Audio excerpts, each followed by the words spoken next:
This is Jamie. Okay, I'm going to use my notes because I'm a little bit nervous.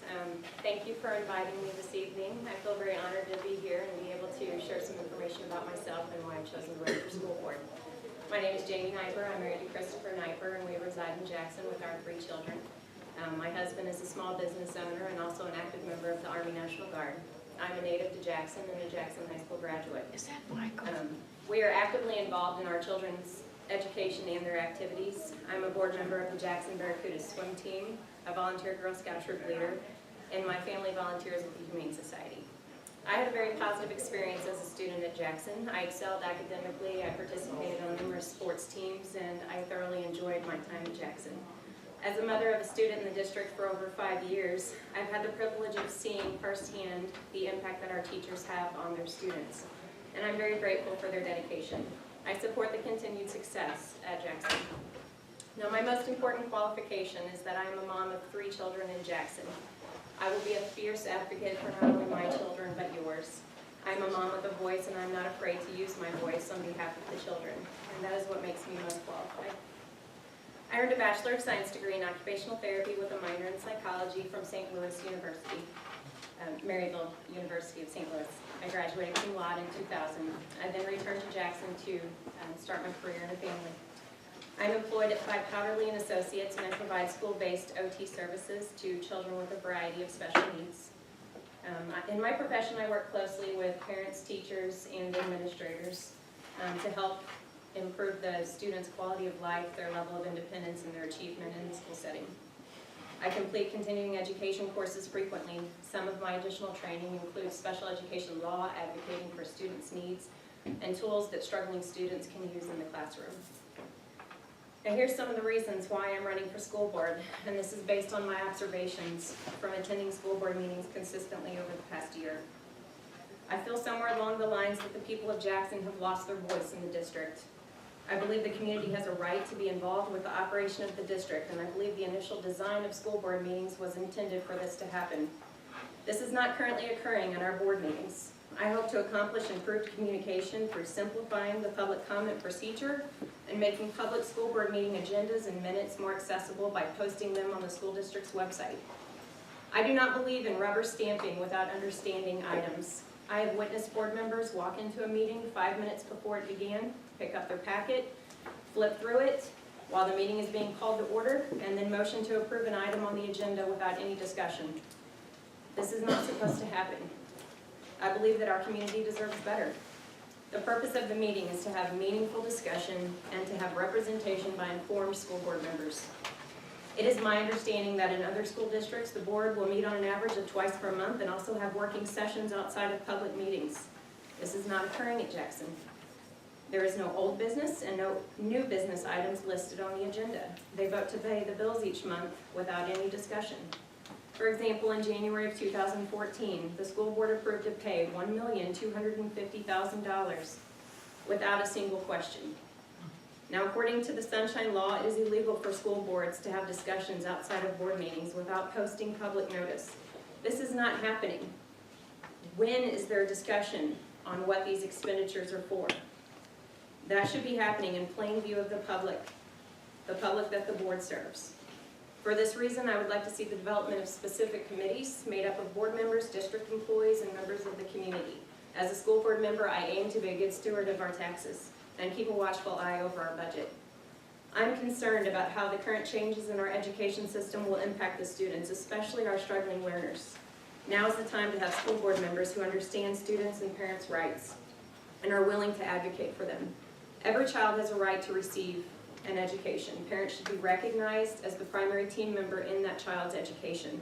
We must strive to be transparent as possible and engage parents like never before to see our children see the success that they deserve. Teachers need advocates too. I've experienced a room full of teachers, parents, and students pleading for the school board to consider keeping a district employee they admired and trusted after administration had announced that they were terminating the individual's contract. There were at least 20 people there at that meeting. I was quite surprised when the school board voted to end the contract of the individual that evening without requesting any additional information from the director. Now, I've invested several hours of extensive research in Common Core, and it looks like I'm not going to be able to get to that to you tonight, but Again, thank you so much for coming out this evening to learn more about your candidates. This is a very important decision. I truly believe that I have the personal and professional experience necessary to be an effective school board member and a fierce advocate for our students and teachers. You can find additional information at votejamie.org. I appreciate your vote on April 8th. Let's fix this. It's my school, and it's yours, and it's yours, and it's yours. Just a minute for our next candidate to come in. We'll pick you on.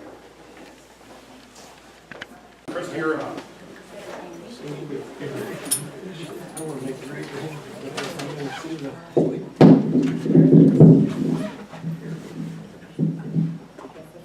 Can you hear me okay? Very good.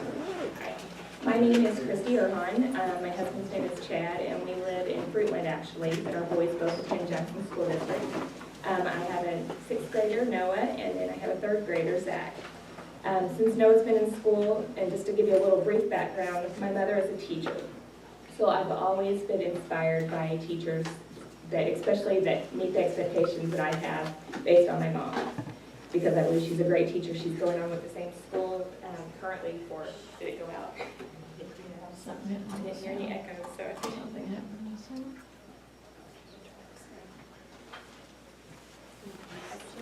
Yeah. Just go ahead. I believe we'll be able to hear you. Just Okay, speak just let loudly. me know if you don't. Anyway, my mom's going on with the same school district for 18 years. And so she's been a great inspiration. And when we had our first, when Noah started school, I was hoping that we might run into a few great teachers, and we ended up with a school full of them. And I'll tell you outright, it's North Elementary in Fruitland, and we were beyond impressed. Not only was their goal to teach our child, but they genuinely loved our children. And I can say that that goes beyond just my child, that was their goal. And it was such an inspiration, and especially as a parent, when you're sending a child off to kindergarten, you're scared to death.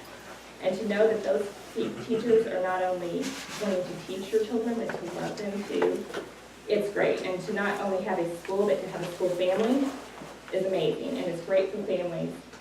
So from that point on, when Noah started, I started in PTO. I've been a PTO officer at North since Noah was a kindergartner. He's now 6th grader.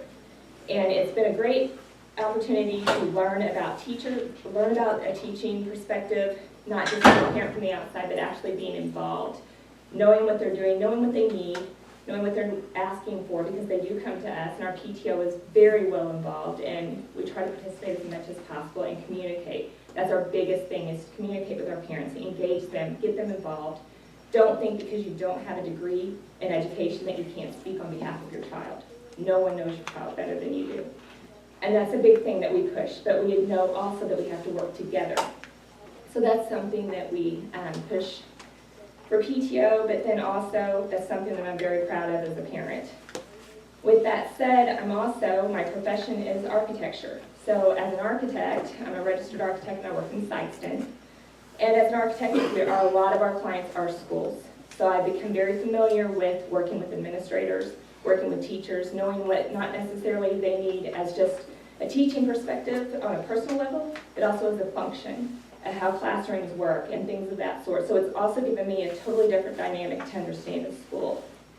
With all of that said, I've decided I was inspired, I would say, to run for school board, to do something on a higher level. A friend told me that even though that she admires me for as much that we've been able to accomplish on PTO, she thinks I would serve my family and her family better as running for a school board, which I decided to do. And it's not just for inspiration of wanting to serve our community and serve my kids. And let me say with that any impact that I made, any decision I made, any direction I took, that's going to involve my own children. So I'm always going to do that with the most vested and genuine interest. Keeping that in mind, and that's another reason that I really got involved.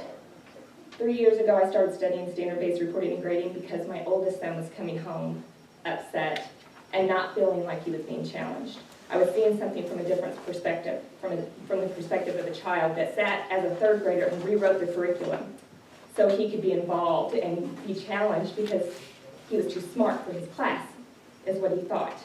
And he started feeling bad for himself, thinking that he wasn't good enough because everybody said it was just too easy for him. and to see your child go through that. I have a minute left. So with that said, in that 3 years ago, I started studying standards-based reporting and grading. That dynamic has now elevated to Common Core. And there's a lot of challenges going on. In that time, our little school lost 6 of our classroom teachers, and nobody did anything about it. And that to me is a problem. I don't know if it's more of a problem that they're gone or that no one said anything.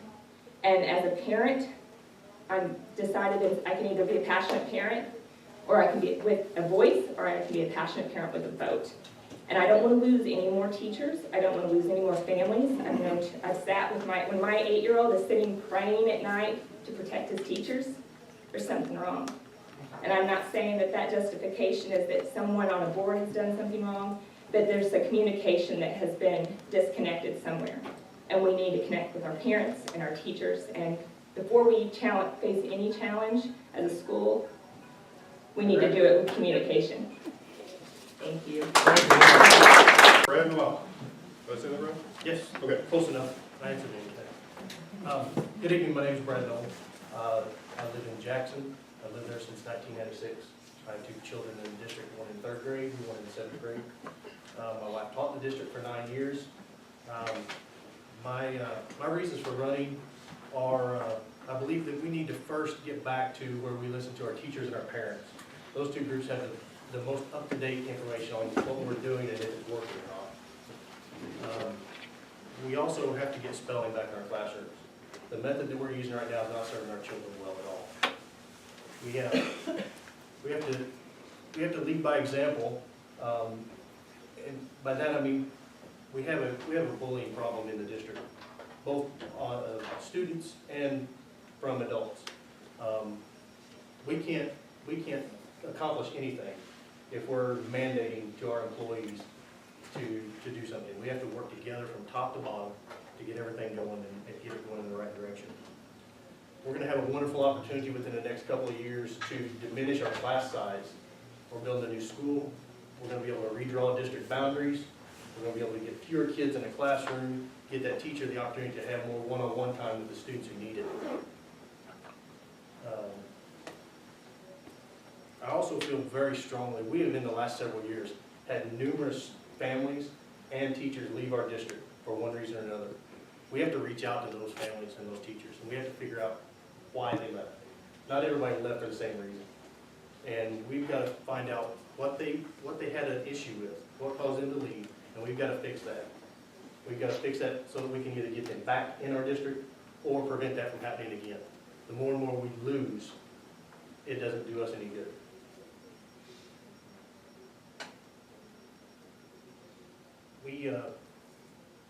We have Common Core that's coming in right now, and it's going to play a very big role within the next 5 years anyway.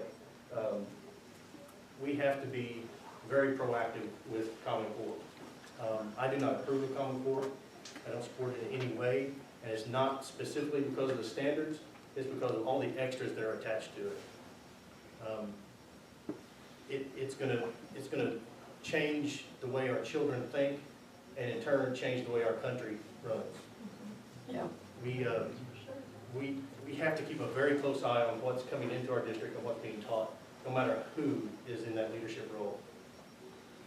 We've got to get back to, again, if we're gonna make sure that we're doing things the right way, we've got to get back to, again, learning from what's happened and using the input from, again, our teachers and our parents as to what we're doing and if it's working or not. Thank you. That's the hot one, right there, but you can do whatever you want. Okay.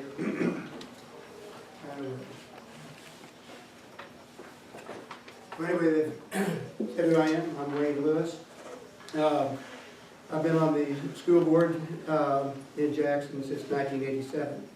Some people say they've had a career or what, but anyway, I certainly enjoyed being on the school board and the things that have happened in the past and what we've done. When I first ran, my campaign motto, so to speak, was quality and progress in education. This year is quality, progress, and stability.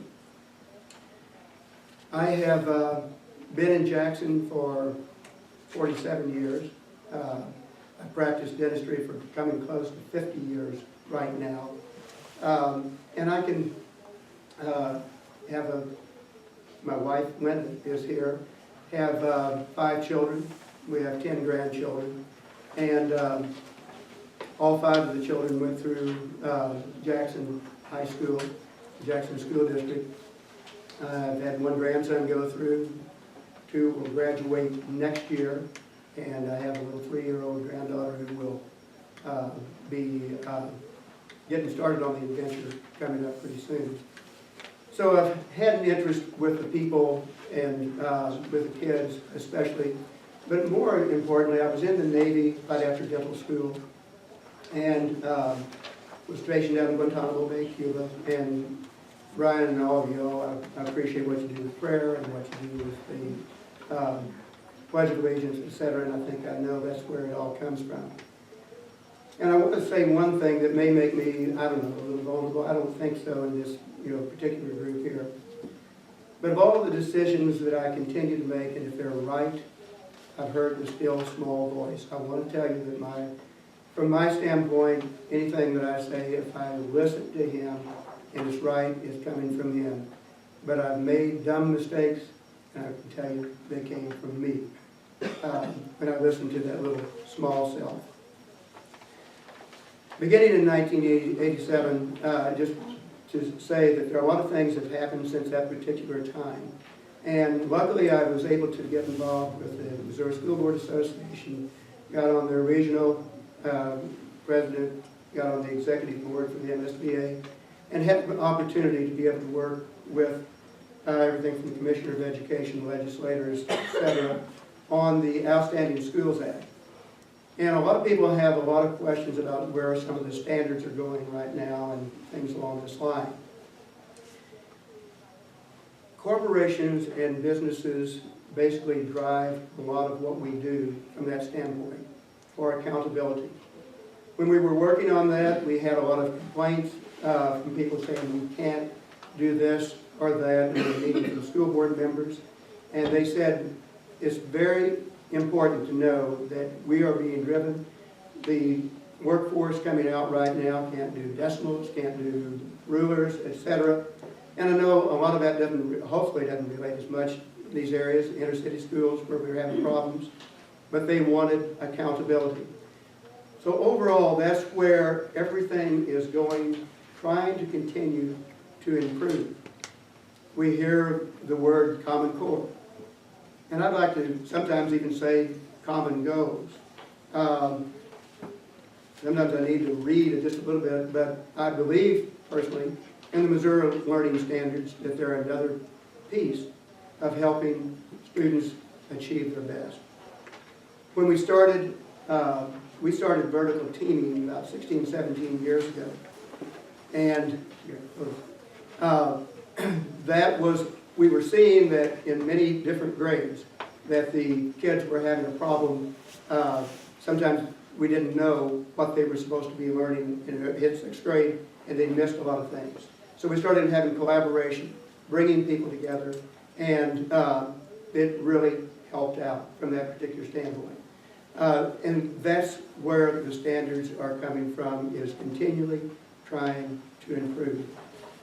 30 seconds is okay. I'll let it go. I do thank you, and I do enjoy working with you. I also have my notes, and I will do my best to follow them. First of all, I would like to stand here and say I've not been to one of your meetings before, but I applaud you for the fact that the first thing that you started your meeting with was prayer and the Pledge of Allegiance. Okay? I appreciate that. Now, right now, I'm currently in my 3rd term at Oak Ridge School District. I'm up for election for my 4th term. One of the things that I heard a great saying here recently was the fact that if our minds are like a parachute, they work best when they're open, okay? So I hope that I can reach some of you and with an open mind that are here to find out the facts about public education. I find myself in a unique situation in the fact that 1985 I graduated from Oak Ridge School District, okay? And there was a gentleman by the name of Paul Richter. I think there's one person in here who might remember that gentleman. He was a good friend of my father's. I grew up with him. And he inspired me to serve on school board, okay? Paul Richter died at age 53 in 1994 from cancer, okay? 2003, Charlie Glick was on Oak Ridge School Board at the time, and I just told Charlie, I said, hey, I have no desire, I have no agenda to run for school board.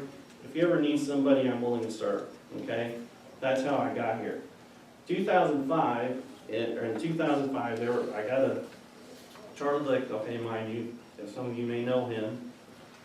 I have one conversation with him about every 6 months. Hey, Charlie, I have no desire to run for school board. If you ever need somebody to serve, if you can't find somebody out there that's willing to serve, give me a call, okay?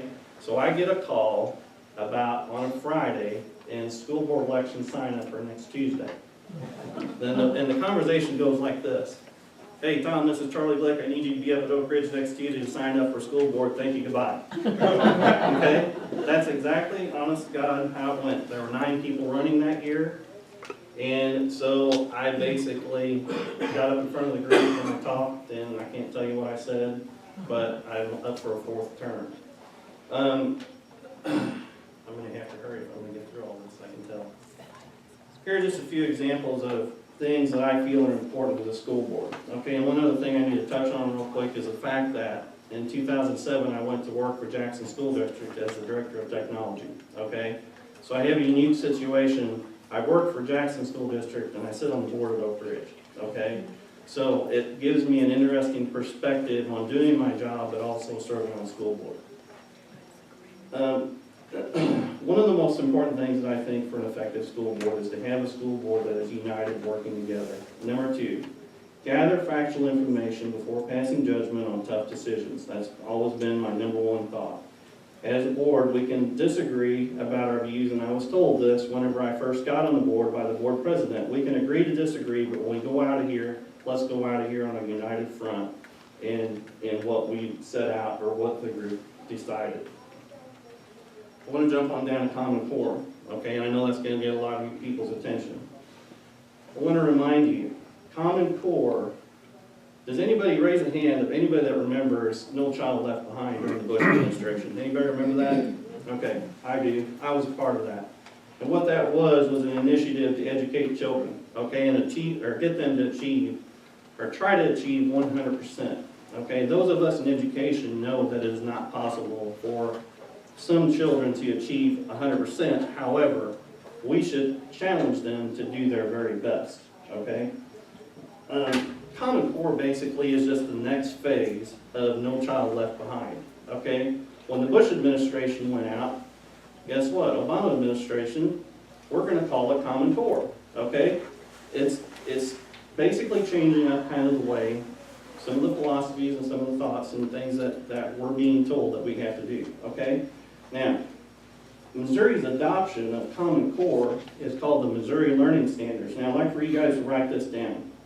MissouriLearningStandards.com. They've got a lot of information out there. If you don't already know about this website, it's put out by the Department of Elementary and Secondary Education, okay?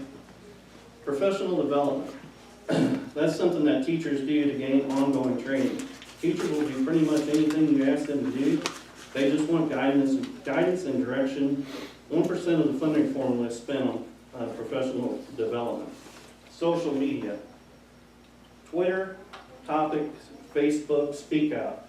Just because someone wrote or posted it on the website doesn't necessarily make it true, okay? Now, one other thing that I firmly believe in is teamwork. Together, everyone achieves more, okay? Don't always have to agree, but if we all work together, we can do great things for kids. Thank you, and God bless. You know the drill. I appreciate y'all doing this, and I'm very impressed at what a business-like or a very professional setup you've got here. You know, it looks good, and of course, I did enjoy the Pledge of Allegiance and the prayer. Now, Paul, you can go to sleep, because you're out of my district, okay? I'm going to tell you about Cape Special. I'm going to tell you about my qualifications and what I've done, if I have enough time. Cape Special was established in 1905 to handle 2-lane blacktop roads with 3-digit numbers around the city of Cape Girardeau. Our first engineer was a guy called Dennis Sibley. Have you ever heard of Dennis Sibley Park? Yeah. There you go. That was our first engineer. We take care of those roads within our district. Our district is on the west side. It is Highway 25 between Jackson and Dutchtown, all the way to the river. At the south end, we start the Scott County line and we go up to Route Y. This includes Egypt Mills, Dutchtown. We do not have any roads in Jackson. We do have 4 roads left in Cape Girardeau. We have Bloomfield Road, we have Old Hopper, Cape Rock, below Snake Hill, and Old Creek. We run with an engineer and 13 people. Then we have 13 employees. We have 3 commissioners that oversee it. That's who I am. Commissioner has a 3-year term, so every year one of these commissioners comes up for election. I am now going for my 4th term. These commissioners, we commissioners do not get any kind of financial money. We do not get any stipends. We do not get any reimbursement. It's strictly voluntary. And there's a rumor out there that we get paid and all this other stuff. We do not. We get no money at all. But it is an elected position. This is my 4th election. I've only had competition twice. It's not a real big, it's not a stepping stone. Plain and simple. I have a business degree from Southeast Missouri State University. I also have a certificate in drafting, so I can read blueprints. So as we go out there and we build bridges and roads, I can read those a little better than most people. I am also a landlord, which means I have things like dump trucks, backhoes, concrete mixers, and I know about maintaining things, and I like to keep things well maintained. I don't have to worry about that at the road district because those employees keep those vehicles and that equipment up very well. They do a good job. And all the roads that we have, if you live on them or know somebody, they're in great shape. True, they're only 2-lane blacktop roads. We don't have shoulders, we don't have sidewalks, we don't have striping. We just can't do that. That's not something we do. I come from a long line of road builders. My Uncle Walter used to run the street department in Jackson. Now that doesn't make me a good road man, but kind of in the blood there. I had some Longies out of Burfordsville. I had some Sperlings. If you're from Tilsit, Burfordsville, and your name's Huckstead, Sperling, Siebert, I'm probably related to you. If you're from Shawneetown and your name's Caston, Roth, Shane, I'm probably related to you. The good part to you all is, and this may be a bad thing, but that makes me a tight Dutchman. I don't spend your tax money without good reason. Now, I've done 3 things as a road district commissioner that I can kind of take credit for. One is, when I started with the road district about 9 years ago, our budget was about $1 million. The state requires all these federal cities, my mayor, or your cities, counties and others to have 50% of their annual budget in reserve. At that time, we really didn't have it, and I pushed us to get that. So we do have that now. We now have a budget of about $1.7 million. Another thing I did was when Cape County went to first class county, it eliminated all speed limits. We found this out about 5 years ago when a gentleman came up Bloomfield Road, got a speeding ticket, and he beat it because we couldn't uphold it. So we've gotten speed limits back on your county roads. Since we've had speed limits, we've not gotten any tickets. We're not out there writing tickets, but we can. It gives the sheriff and the highway patrol something to work with. Thank you for letting me come up to see you all. Do you have any questions? I got 15 seconds. What was the 3rd item? The 3rd item I was going to go over was Proposition 8, and I really didn't have much to do with that. Weldon H. Mackey came up with this idea to fund roads with sales tax, not property tax. Jay was on that at that time. Thank you all. Thank you. I am Harry Rager. I am running for my 2nd term as mayor of Cape Girardeau. I got associated with city government over 20 years ago. I spent 19 years on planning and zoning and developed a real interest in developing and the operation of city government. So I decided to run for mayor at the conclusion of Mayor Knutson's 2 terms. As I ran for mayor, my platform was growing our regional hub. I was an old retailer, as you know, JCPenney. And our city can't function, still can't function, never will be able to function as a city that we are able to present to our citizens and our visitors with just our population base. We've got to have that regional hub, and we've got to continue to develop that. So that was one of my platform bases. The other platform base was to improve our quality of life for our citizens and also our visitors as they come into town. So I was all about, when I came in, of growing jobs. We bought a business park as a city out at mile marker 102 from the university. We will be announcing our first tenant there within the month. That's exciting. We have 247 acres of developable land.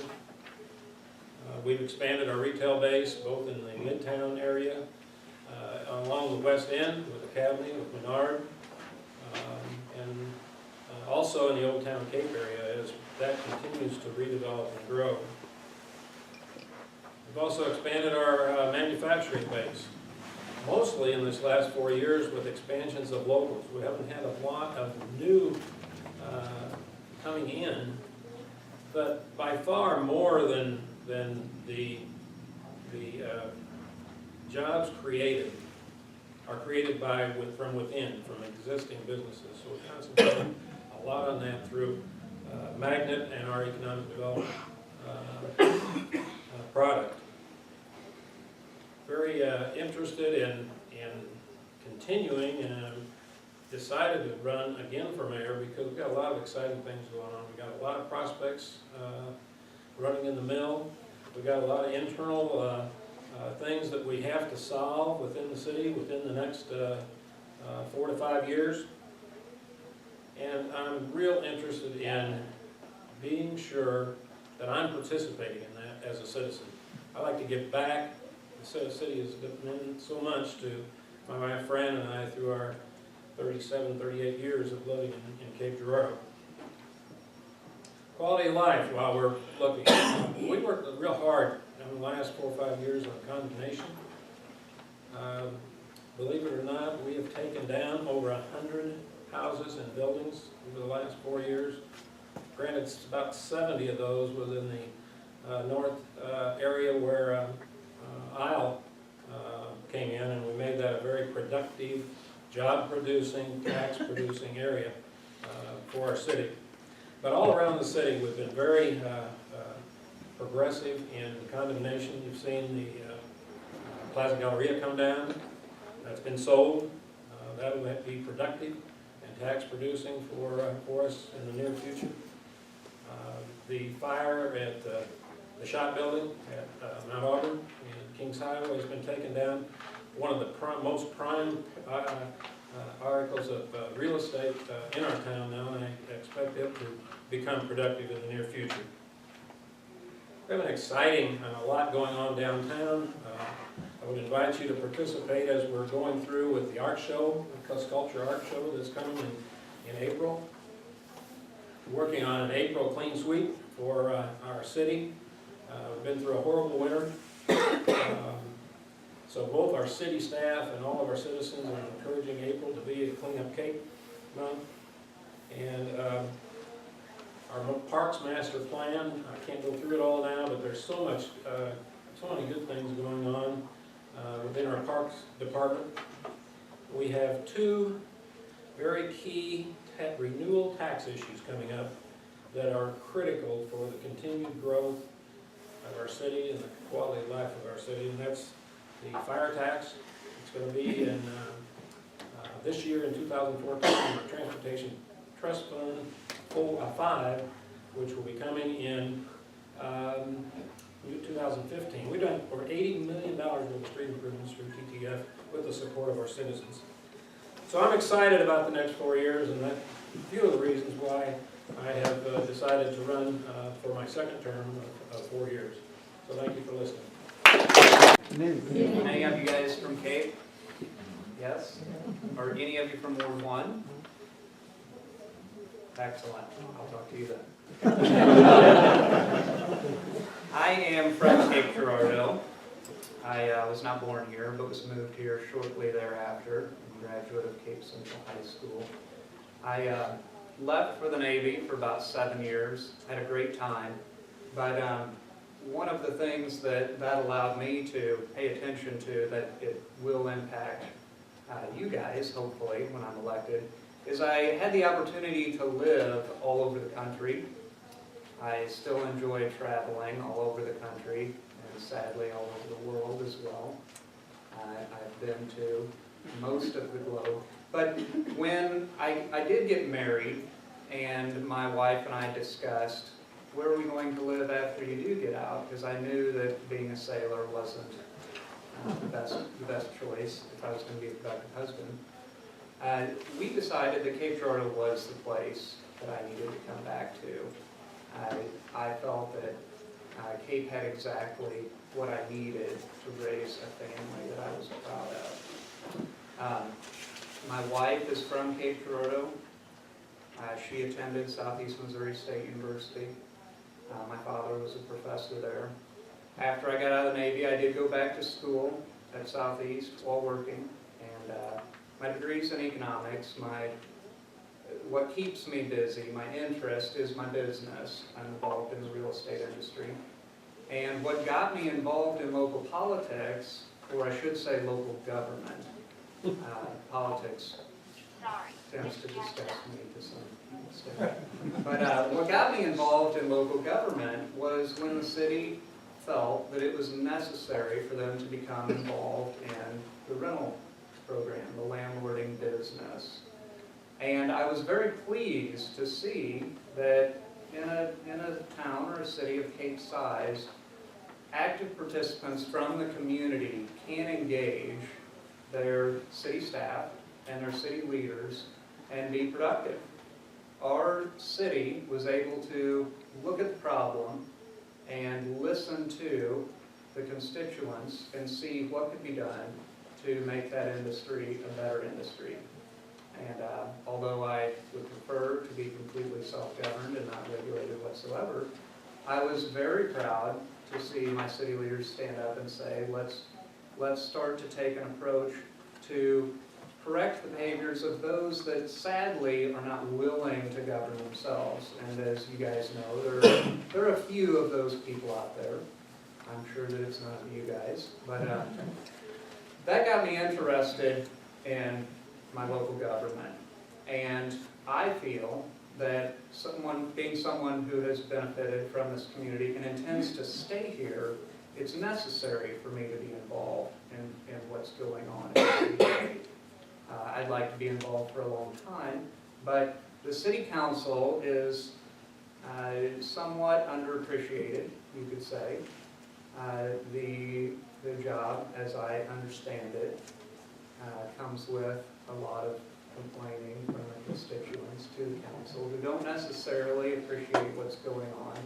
But I feel that someone who does care about the community, who is invested in the community, both with their time or with their money or with their career, or in my case, all of those in my family, my wife and I will be here for a long time. I want to see Cape Girardeau be the place that people who do leave decide to come back to. Thank you.